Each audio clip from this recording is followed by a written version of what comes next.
Je suis Carlos Sidibou, je suis originaire de la Côte d'Ivoire et je vous appelle ou je partage ce témoignage avec vous depuis évidemment Abidjan, qui est la capitale économique de la Côte d'Ivoire. Je vis avec le VIH depuis 2012, donc précisément j'ai été diagnostiqué en avril 2012 et j'ai commencé véritablement mon traitement en janvier 2013. Et quelques mois après, je dirais peut-être 2 ou 3 mois, quand j'ai été pour faire mes examens de routine, mon médecin m'avait annoncé que j'étais indétectable. Donc indétectable voulait dire que je n'avais plus ma charge virale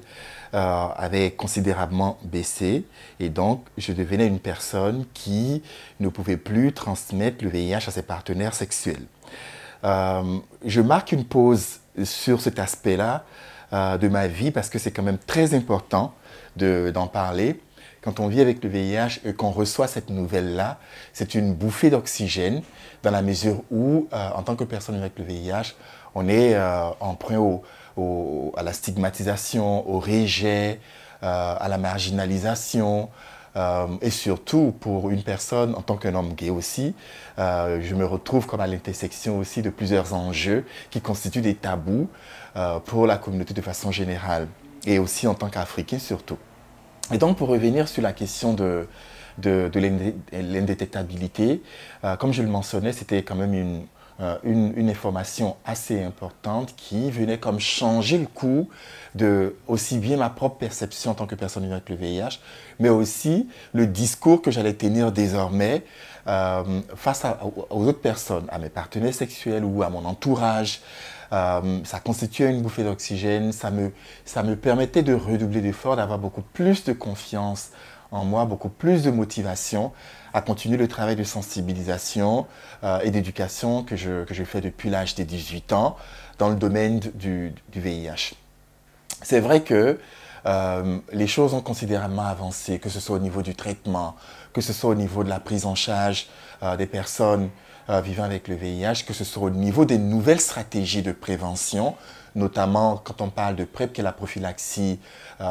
pré-exposition, et de PrEP aussi, la prophylaxie post-exposition. Et donc, on se rend compte qu'il y a eu beaucoup de travail qui ont été faits, mais n'empêche que même 40 ans plus tard, depuis l'avènement du VIH, la stigmatisation et le rejet sont encore au cœur du vécu des personnes vivant avec le VIH. Ça, c'est une chose. L'autre chose, c'est que quand bien même que nous expérimentons l'efficacité des traitements d'une part, et d'autre part, que beaucoup d'organisations ont mis sur pied des programmes et des services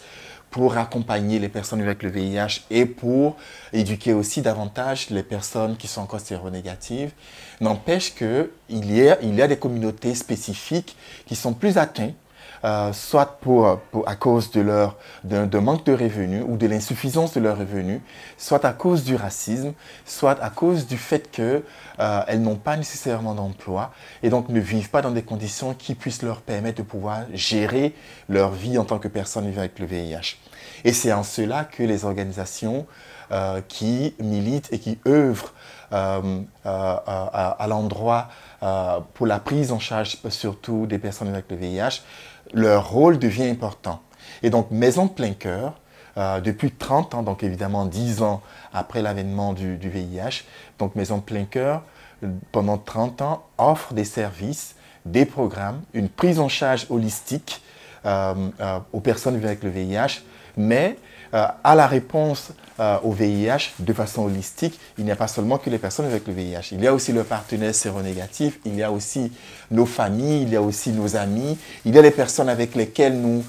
composons au jour le jour et qui font partie de nos vécus quotidiens. Et donc, pour soutenir Maison Plein Cœur dans cet élan-là,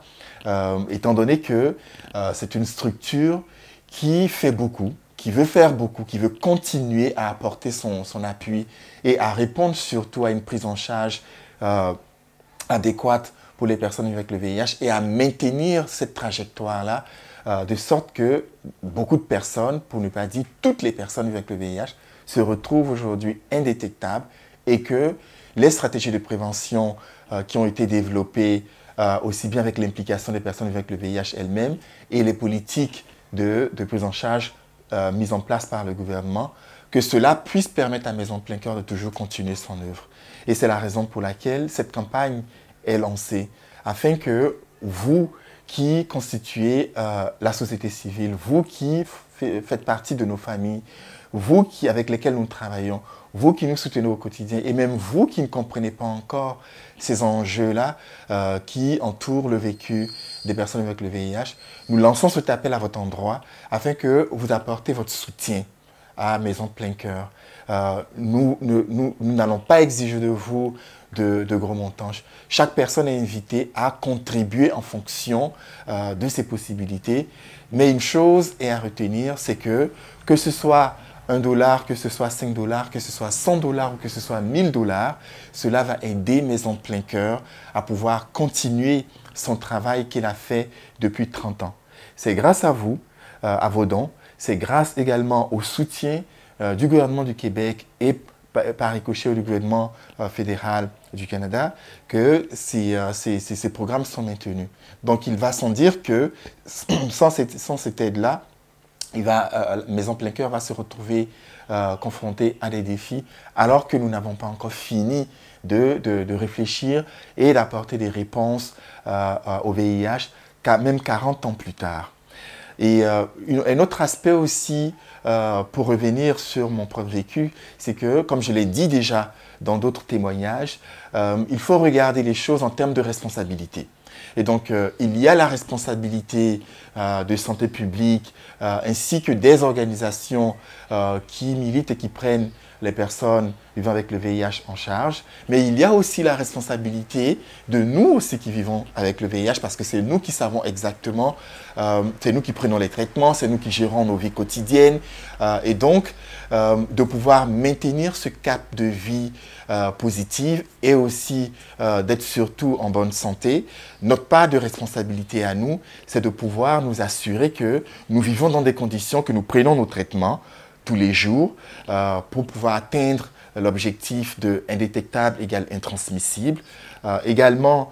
nous devons bien nous nourrir. Et quand je dis bien nous nourrir, ce n'est pas forcément des aliments qui coûtent excessivement cher. Au supermarché, dans les marchés locaux. Aujourd'hui, à Montréal, on trouve pas mal de petites boutiques, de petits magasins qui vendent des produits pas moins chers. On a le marché des fermiers. Et donc, se nourrir bien, bien dormir, faire du sport et par-dessus tout prendre son traitement au quotidien, c'est de notre responsabilité, en plus des efforts que font la santé publique et les organisations comme Maison Plein Cœur. Donc cet élément-là est très important en termes de responsabilité et je tenais à le souligner. Et donc, vive la campagne. Pour que Maison Plein Cœur puisse avoir les moyens de s'occuper de ces populations racialisées, marginalisées,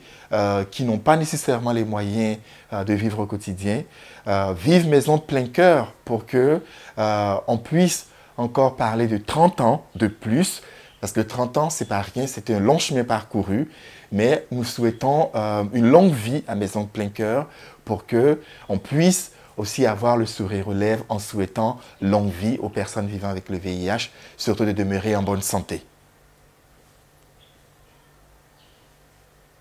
Cool.